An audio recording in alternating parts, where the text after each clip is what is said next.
Have no fear of perfection. You'll never reach it. Hello everybody, I'm Beetwolf and welcome back to another episode of Dark Souls 3. We do find ourselves here in fact, just having left the... Oh my god, I forgot the name of that area, what a shocking intro. That's fine, we'll roll with it, we've got no need to reset. I was hoping here though, as I actually came out, it would make itself clear again. And you know what? Let's actually go through the fog. I think it was the Smouldering Lake, the name of this area. And of course we progressed deeper down into the depths of... I guess it's not really the catacomb type area anymore. It's branching off from this lake. This Ashen Lake. It's quite different to the regular catacombs. And we will continue further on down that path a little later. But first, I want to see what's through here.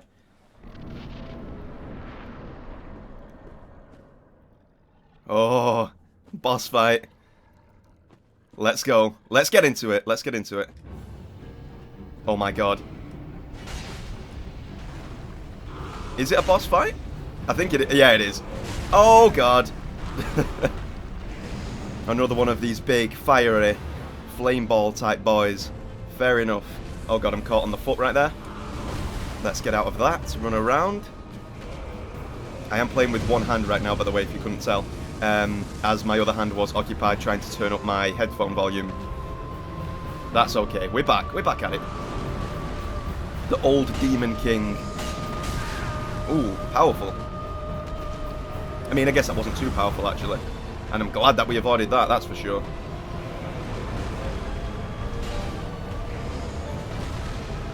Good iframes.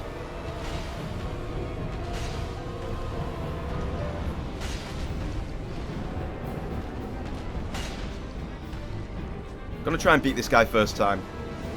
I shall try. Oh no. Various fire spells in the air. I wonder if we can take cover behind these corpses of creatures long gone.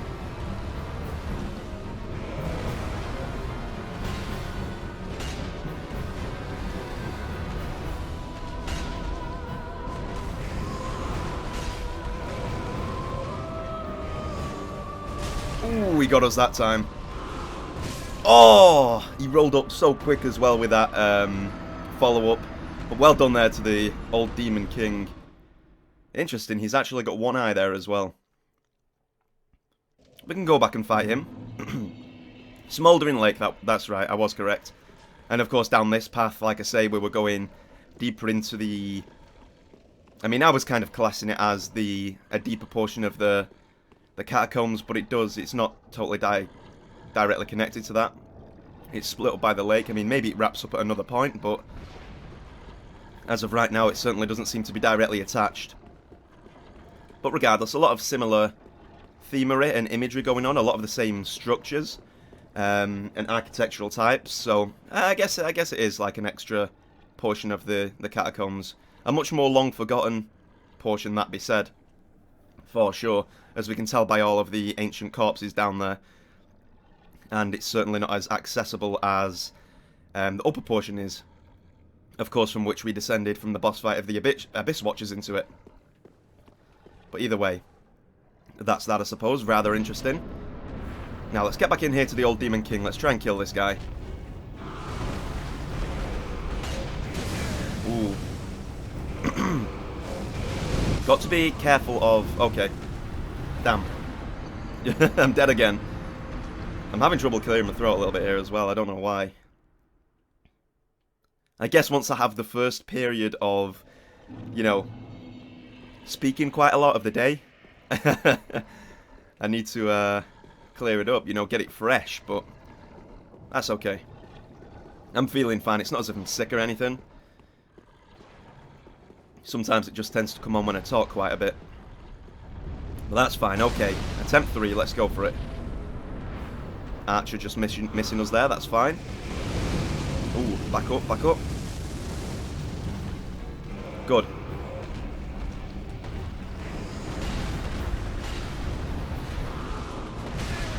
Had no mana to roll out of that. Or stamina, I should say.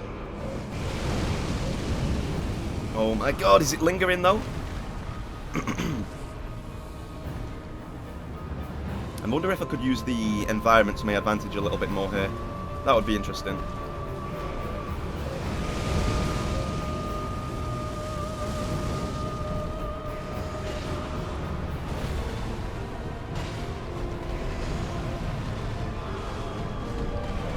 Ooh, that was powerful.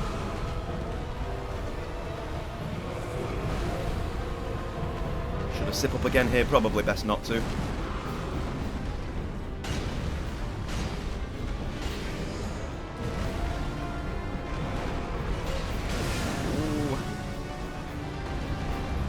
Where am I? Okay, there we go. I was getting lost in my own invisibility there. I'm glad I didn't stay too close for that one. Holy crap. Is that going to dissipate? Good.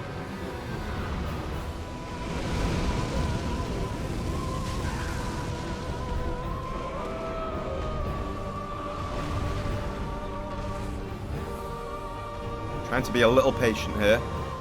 Feel like that could set us in good stead.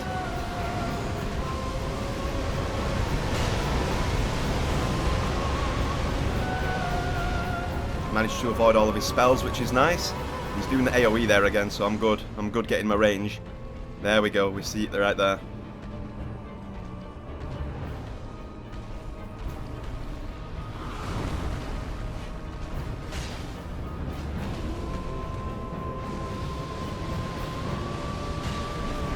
Oh, whiffing there. We had a lot of chances to attack too. That was a little bit of a waste there. We should have taken much more of an advantage with that.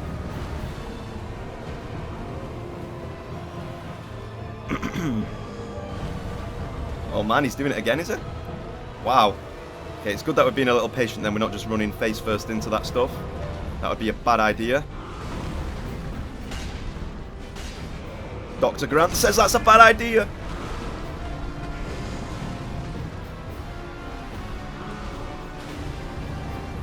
Jurassic Park reference, by the way.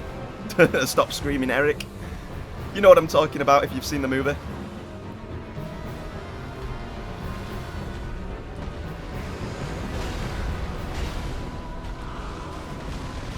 Good dodge. Well timed. And again there, he's charging up the AoE. Ooh, okay, that actually came a little... Oh, that one comes from the outside to the inside, okay. Interesting, interesting. Good to see that get switched up. And it actually continues for a while there too, back out. Interesting move set. Ooh, I thought we could have avoided that.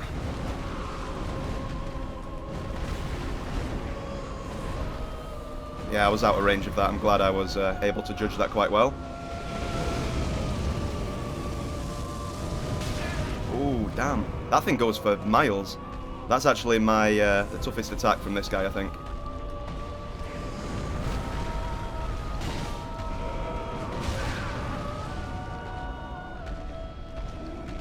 Yeah, getting quite low on the old HP. He's popping his spells into the sky there again. We'll sip up just to make sure that we try and avoid them. We don't get mollied from above. We don't take the pyro. Just out of range. God damn, very close.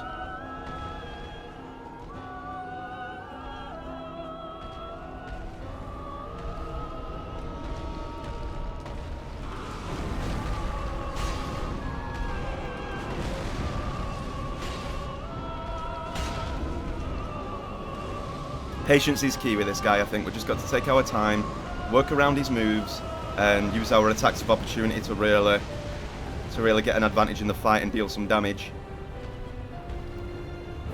You can see there we do use the pile of corpses in the surroundings to block his spells as well, which is nice. Nice use.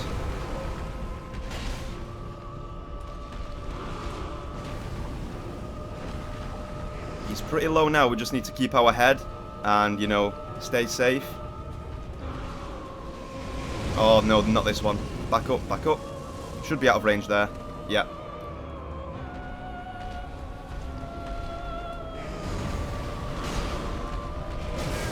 Oh, that's a scary one too, actually. Oh, no. Oh, man, we've only got one Estus left after this.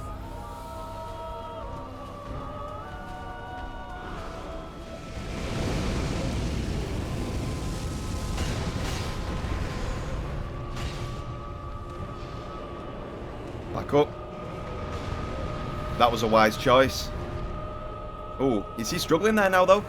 I'm still scared about what he can do, though. Oh, we got him. Nice. Cool. Soul of the old Demon King. Sweet. I'm actually wondering about the symbology of his name there as well. Capra Demon. Taurus Demon. Asylum Demon. Is he the king of all of them? And he's just stacked up the corpses of the other demons here, he's just killed them? And the old Demon King is actually the most threatening, the top of the food chain as far as all these guys are concerned. That's rather interesting. Also there, I noticed once he got really low on the HP, he kind of did that explosive blast. I know I spoke about Pokemon in like the last 1 or 2 episodes, but no, it wasn't in the last 1 or 2 episodes, so it was a few episodes ago now, god damn. But that was kind of like is it Electrode? What's the other one called? That evolution. When they used the, suicide explosive move. Was that kind of like one of his? That was his last chance to kill us there? Because after that, he seemed to his flames seemed to diminish, and he just stayed crouched there as if he couldn't continue. Interesting. Cool mechanic. Cool mechanic. Last chance there to take care of us. That is rather interesting. But that is another boss done. And back to Firelink Shrine we go, and we'll certainly try and level up here as well. I can't remember how many souls I need for that, but I'm going to try. I'm going to try and level up a little bit. Welcome home, Ashes. Very well then. And beyond that, we can, of course, head back out into the... Oh, damn. We can level up there. Oh, we can nearly do it twice as well. Farewell, Ashen. I think it's totally worth getting a few more souls to level up there. Let's actually just squeeze a soul if we've got one. In fact, we've got quite a few right now. What I may actually do then is I think I'll actually equip a few of them, and I will actually squeeze a bunch of souls and try and level up a little bit. Prepare us for our future journeys into the hellish, smouldering environment of which we have just came from.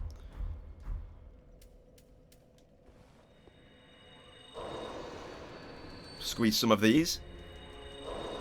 Yeah, I've got to say, that was an interesting boss fight. It was kind of cool. He had quite a varied moveset as well, and I've got to say, I do like it when boss fights actually, mix things up a little bit in terms of having environmental obstacles in the battle room, so you can actually, use them to your advantage. I think that's quite cool. I actually quite liked that about the Gwyn fight in Dark Souls 1, to be honest. I know a lot of people just parried him, but I quite enjoyed using the pillars in the room to my advantage in terms of maneuverability around the boss. Just like we could do with that guy there, the old Demon King.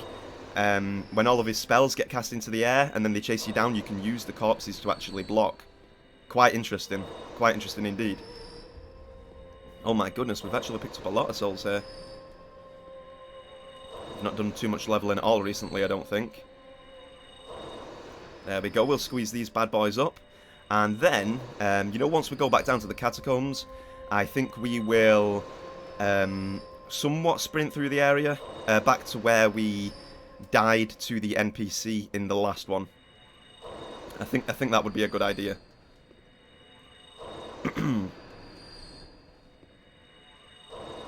I guess it didn't actually take us too long to squeeze these souls. Then again, not necessarily that it didn't take long, but we actually had a good opportunity to discuss a couple of things there while actually consuming these beautiful, long-forgotten souls. And one more to go. Damn, we nearly crossed 100k there. We actually did cross 100k, that's crazy. Welcome. Absolutely crazy. Well then.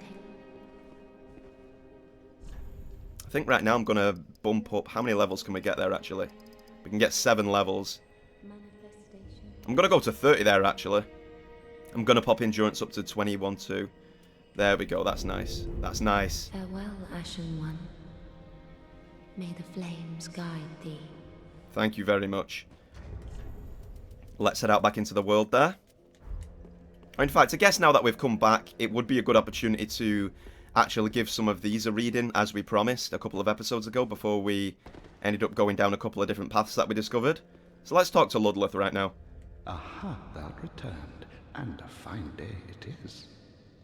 So, happened upon any twisted souls?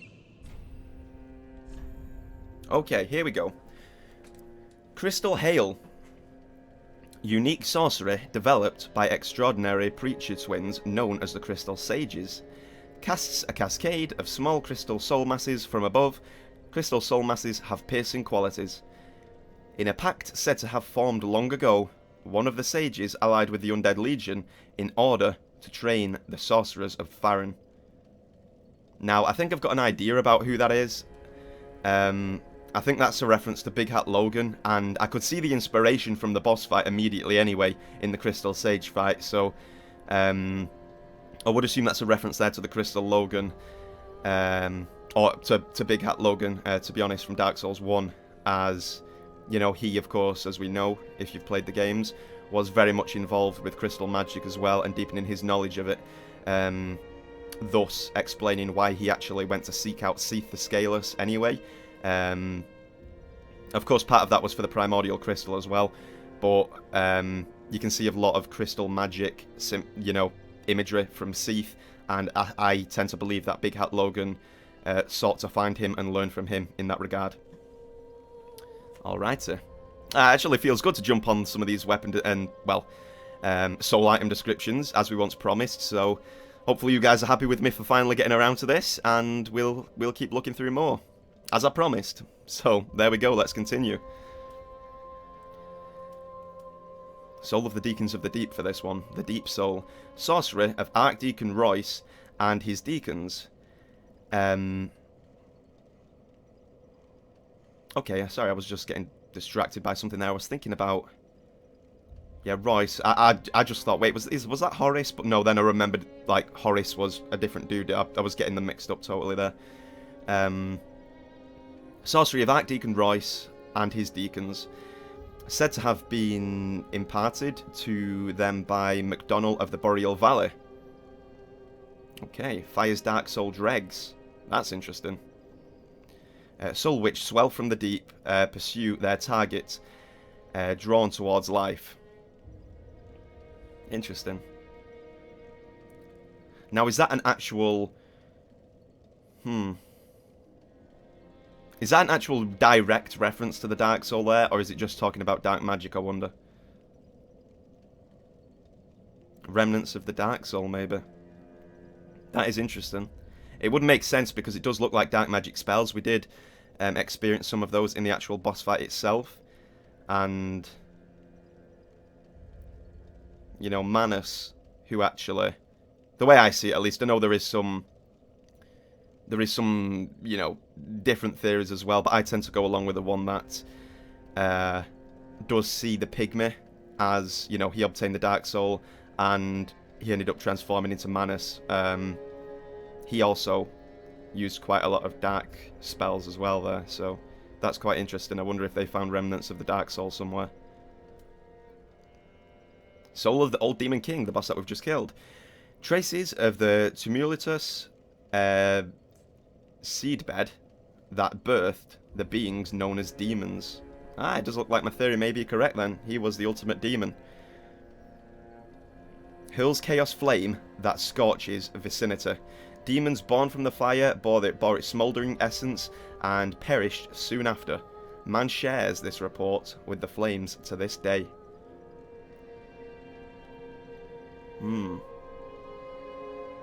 That's quite an interesting, like, tying together there as well. You know, we're an Ashen One now. We're no longer, you know, wreathed in flame, powerful as can be, world, you know, Lord of Light and all of that stuff. Maybe the life essence of men and women, you know, a lot closer to demons than they think. Boulder Heave, soul of a strayed demon. Art of a strayed demon of stifled flame. Spews a boulder from its mouth. Hey, that's actually cool. We can actually use that, really. It's a spell in the game where you can hurl a boulder from your mouth. That's crazy cool. The boulder is heavy, but shatters easily. Black Serpent, soul of High Lord Walnir. Pyromancy discovered from the Abyss by High Lord Walnir that inspired the black arts of Grave Wardens, releases undulating black flames that trace the ground. Be it sorcery or pyromancy, all techniques that infringe on humanity lead to the same place. This is to say, they all seek a will of their own.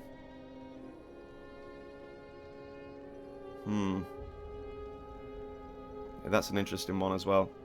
I mean, I guess they all are right in their own way. They've all got different lore implications and backstories tied to the boss and the actual world itself. So I guess you could interpret that with any of these descriptions, though, you know, because like I say, they're all special, they're all unique in their own way. Some more interesting others, I will say, but still cool to get an idea for all this stuff. Alrighty.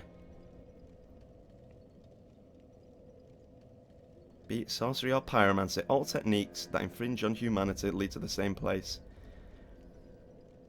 That's right, you can see it's been portrayed in the past as well, of course, and clearly in this game by the looks of things, that both dark implications can both be in sorcery, with, for example, dark bead and things like that, and pyromancy with black flame and so on.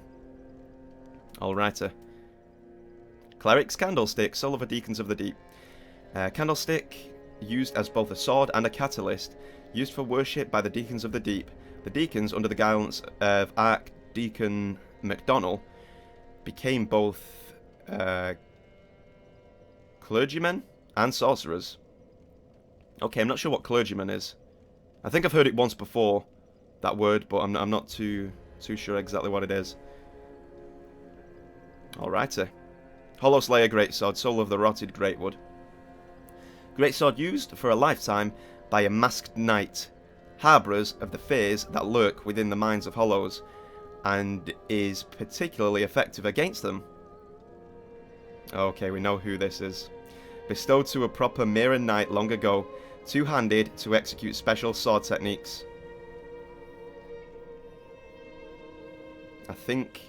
I hope I'm not mistaken there. I'm just trying to trace my mind back, but I believe that is Irithyll, right?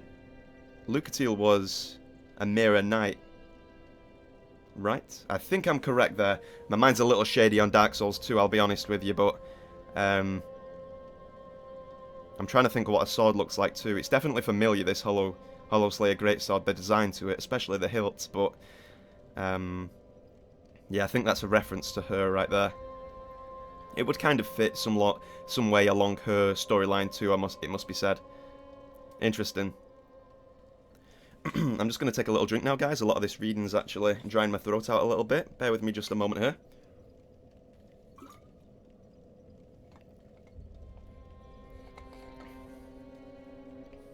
There we go. Hopefully that freshens me up a little bit. Walnir's Holy Sword, soul of High Lord Walnir. A holy sword eroded by the Abyss. When Walnir fell into the Abyss, he was gripped by fear of true darkness and pleaded to the gods for the first time. I wonder why, if that was to do with why he seemed kind of chained there. You mean he wasn't exactly chained, he was crawling up the embankment, right? But when we took off his bracelets, you know, they kind like destroyed them. He seemed to like slip away back into the Abyss. I wonder if the gods granted him power through those to actually stay out of the depths of the Abyss. This holy sword, together with 3 armlets stripped from the corpses of clerics, gave him some semblance of comfort. Alright.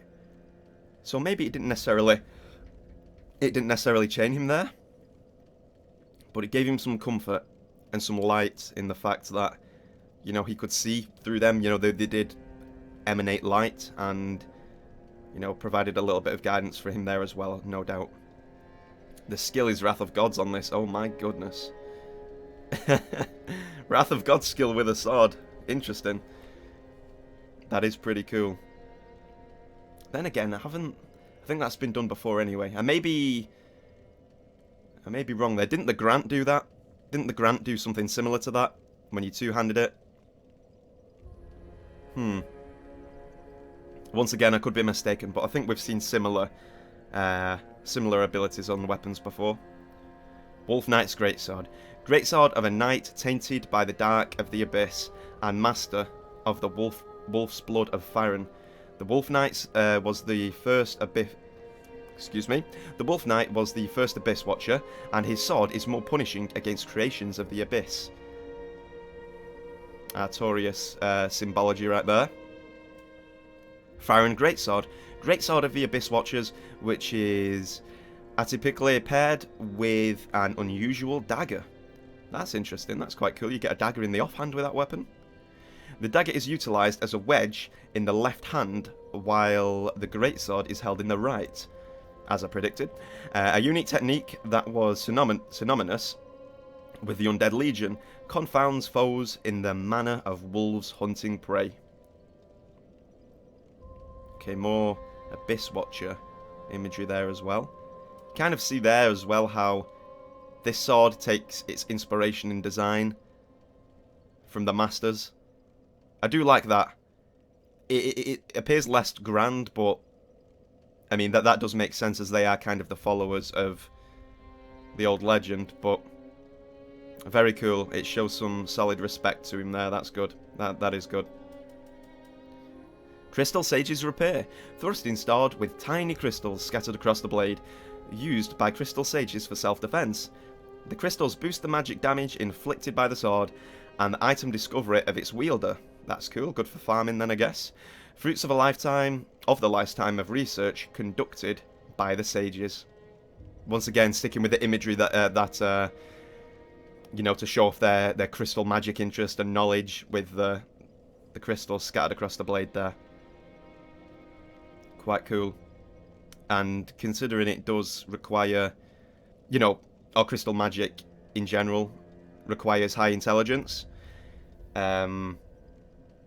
maybe that fits in a little bit with this description here where it says that it boosts the item discovery of the wielder.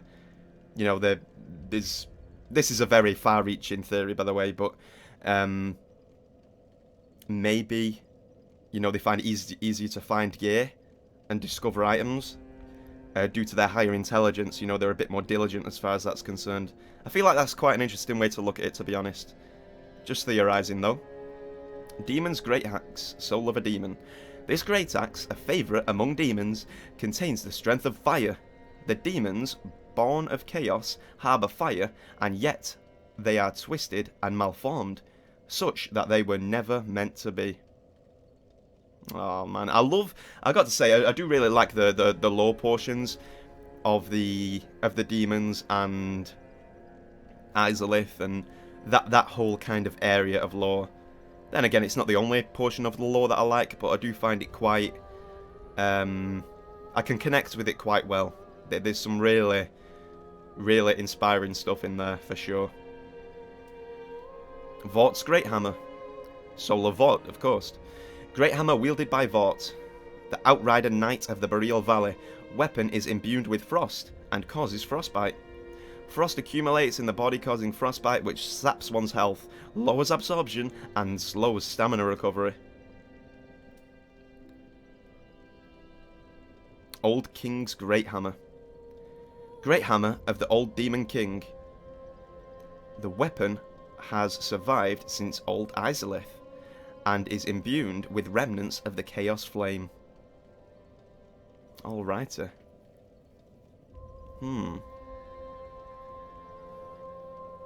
Remnants of the Chaos Flame. Maybe that's how he became so powerful. There's some deep stuff here. I feel like you can look at this in various ways. Once again, I will just throw out my own blind theory on, you know, first acquiring this knowledge. I will try and break down what I'm thinking right now. Let me think about this. I'll read it one more time just to try and get my thoughts straight. Great Hammer of the Old Demon King. This weapon has survived since Old Irithyll, and is imbued with remnants of the Chaos Flame.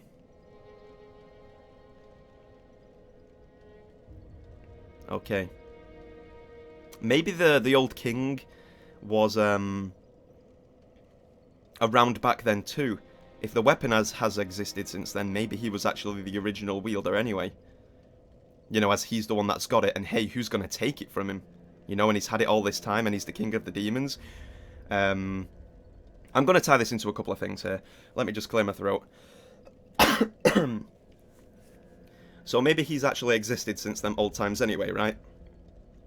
Because as I say, who would even be man enough or powerful enough to take the weapon from him anyway? And if he is actually the king of the demons, he must have existed, or one would assume that he must have existed at the point of the Capra demon, the Tyrus demon, and the Asylum demon, the other demons, so on and so forth, to actually, you know, put forth his dominance and authority over them. Hence why he's got the corpses of them stacked up in his chamber, and maybe he's one of the last surviving demons there. That's a little bit of information. And in addition to that, we see, well, first of all, I'll say, and this could be far-reaching again, but it's an interesting thought nonetheless, I think. He's a king, right? Which makes you assume that he's male. And in Irithyll, and pyromancy in general, and chaos pyromancer, the women actually seem to be the more powerful, so to speak. They seem to actually have more, maybe not dominance, but at least control over these pyromancies. They seem to understand it better, they can covet it better, they can understand it better and take control of it better. Which is kind of leading me to believe that maybe this old demon king, once again I could be totally wrong, he might just be a demon born of the fire. Maybe he was actually a human at some point too, though I've not got too much evidence to go off with this. It is just kind of a theory. Maybe he once took human form too, much like Ceaseless Discharge, who was a human at one point as well. In fact, a brother of the witches of Irithyll. But him being a male, he, you know, not just because of this, but because he's male, but he could never control the power pod properly, and he turned into this great, you know, Ceaseless Discharge beast, this demon. I wonder if the same thing happened to the old demon king. I'm not saying he's related to the sisters, but maybe he was once human too, and, you know, with the power of the Chaos Flame, kind of absorbed him, and, you know, made him go mad, and it warped him into this crazy creature. Who knows?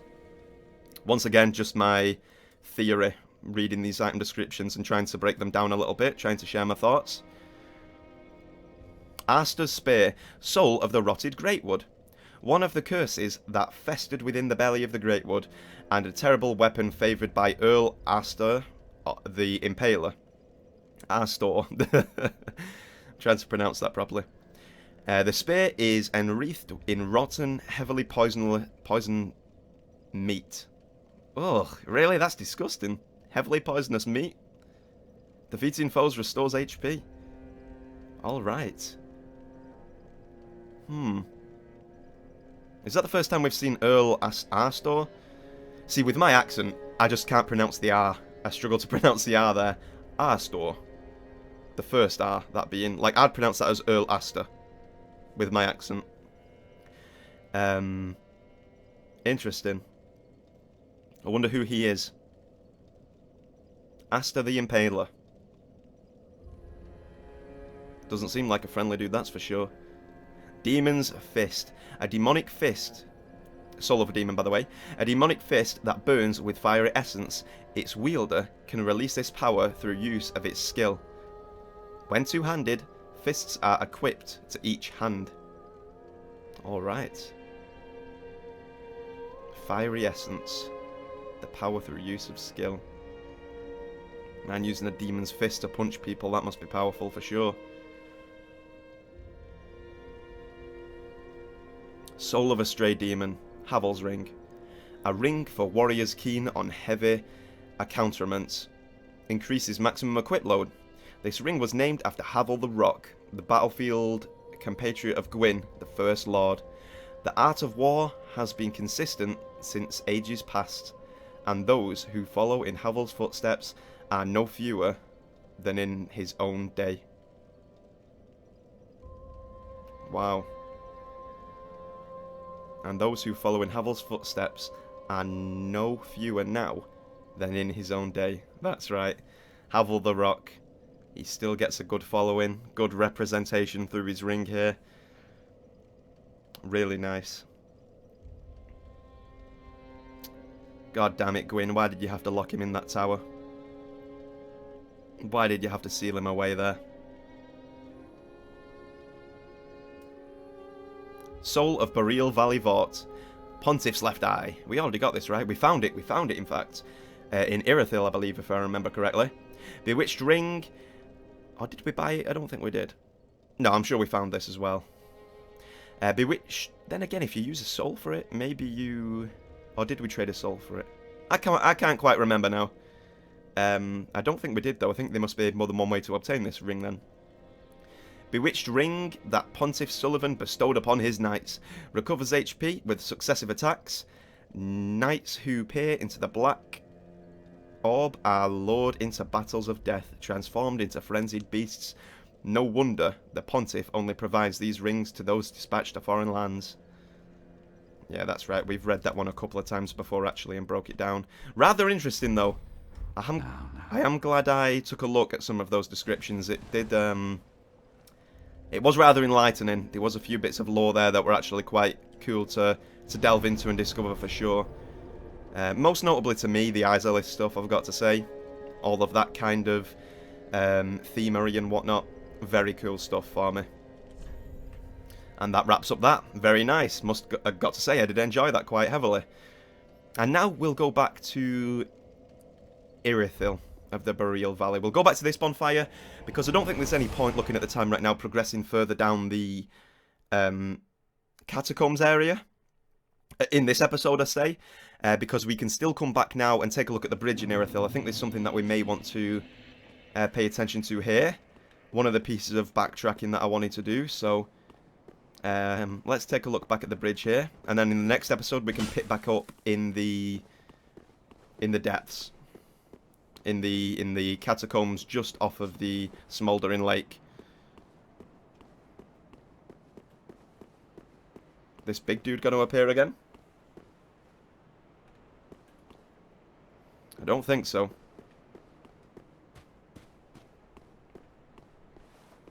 I wonder why you guys wanted me to come back here.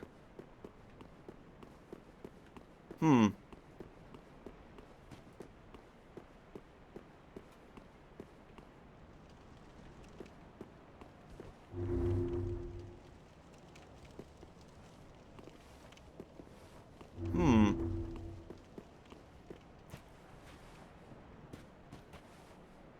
I mean, we can see we did drop down there.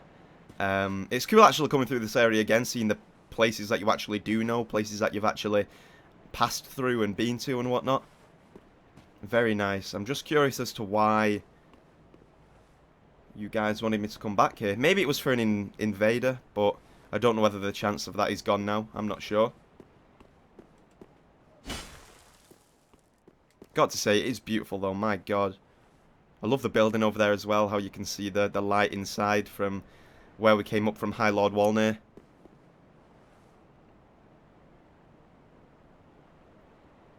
Man, I love it. I love having a look around, I really do. Though, like I say, I am unsure as to why you guys wanted me to come back here. Ooh, touch sign requesting co-op. Answer Siris of the Sunless Realms. Calls for cooperation and be summoned as a phantom. Is this... I don't know if this is an online world thing. Or whether this is actually...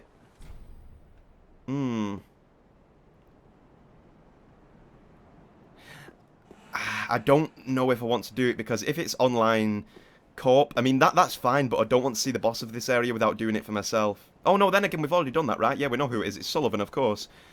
But, or is it just a... Maybe this is what you wanted me to come back for. Maybe it's just a special NPC guided co-op? I'm really not sure, but you know what, guys? Let's go for it. Let's just go for it, see how it works out. Oh my god, I don't know if I should be doing this. I might jump back out the world if it's actually a real person. No, doesn't seem to be. Oh! Oh, okay, okay, yeah, cool as hell. This is what you guys wanted me to come back for. I love it. I'm loving it already. Awesome stuff. Oh my god, Creighton! No way. Yo, girl, help me out here, Sirius. Creighton's a big dude. He's quite a strong boy, that's for sure. Yo, this is cool as hell. I like this.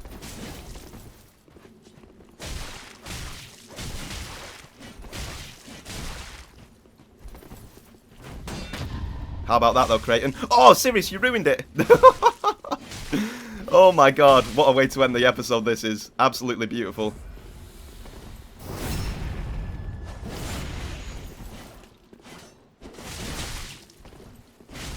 Don't heal again. Don't even think about it, dude. Oh, nearly. Ooh, powerful.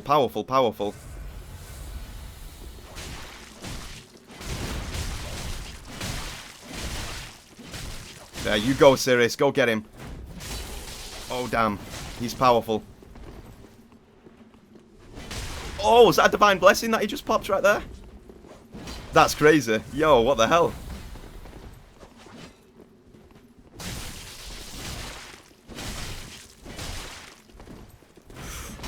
Yeah, I got to watch out for that for sure. Good job, Sirius.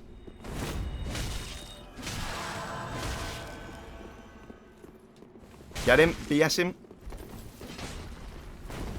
Oh, no. I really don't want to die here. Oh, he's actually messing Sirius up there. That's a big damage attack. However, Creighton, you shall be defeated. Duty fulfilled. Thank you for your kind assistance. Blessing of the moon upon your journey. Nice. That was cool as hell. I really enjoyed that. Sirius of the Sunless Realms. 2v1 against Creighton. Oh my god, nice.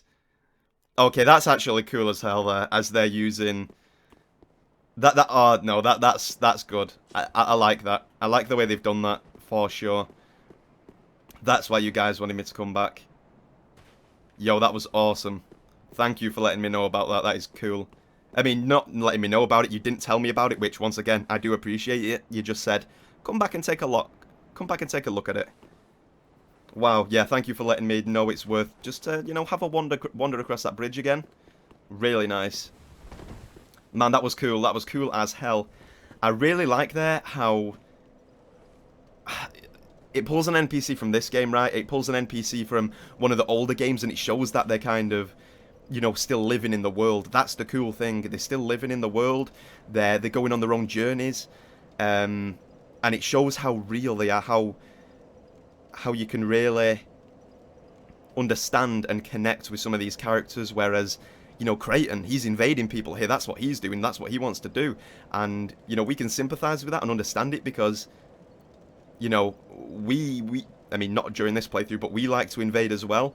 You know, go in other worlds and, you know, fight others going through on their journeys and things like that. So it shows that the NPCs kind of have the same struggle slash combat slash existence as real players going through the world as well. I love the way that's been portrayed right there. That is really nice, I must say.